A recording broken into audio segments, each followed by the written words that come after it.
Hi, my name is Glen Glasper, affectionately known as MrDollarOutofaDime, and the question I want to ask today is, what are you afraid of?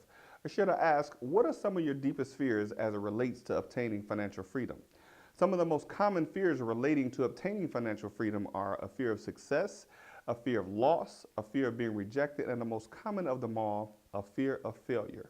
I truly believe that most, if not all of these fears are primarily self-imposed and are nothing more than a revelation of self-doubt. We've subjected ourselves to the fear of the unknown. I say these fears are unknown because the things that we are mostly afraid of are things that we've never even experienced for ourselves. We've made it up in our minds that we should be afraid based on what we were taught or told. In essence, the fear we possess is nothing more than a manufactured idea that we've created in our minds that we've allowed to stifle us. Studies have shown that 9 out of 10 of the decisions that we make are subconsciously made. And if all of these decisions are made out of fear, there's no telling where we'll end up. Unfortunately, this makes us our own worst enemy. There's an African proverb that says that if there's no enemy within, the enemy without can do us no harm. You've heard it before. Fear is nothing more than false evidence appearing real. And once we embrace this idea, there's no telling what we could accomplish.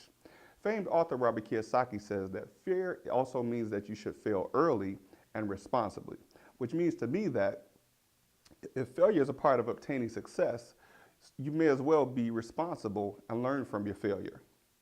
Failing early could also mean that since failure is a part of becoming successful, we should not attempt to delay what's quite possibly inevitable. But so many people see fear as a stumbling block to obtaining success rather than viewing it for what it truly is, a stepping stone.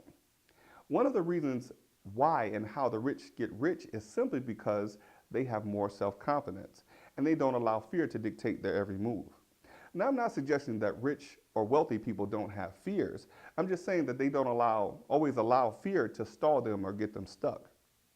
In order to overcome your fear of failure, or any fear for that matter, you have to look at it in a different light.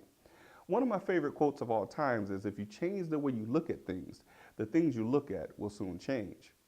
Bill Cosby says that in order to become successful, your desire to succeed must be greater than your fear of failure. Marianne Williamson also writes that our deepest fear is not that we are inadequate, but that we are powerful beyond measure. I've personally come to the resolve that the only thing we should be afraid of is the size of the things that we dream of. Now, some of you may ask, why should I be afraid of the size of my dreams? I'll tell you why. Because if your dreams aren't big enough, you should be afraid. But if you're not afraid of the size of your dreams aren't big enough. My name is Glen Glasper, affectionately known as MrDollarOutofaDime, and I say let go of your fears and go after the greatness that's within you. I thank you for watching. I look forward to seeing you real soon.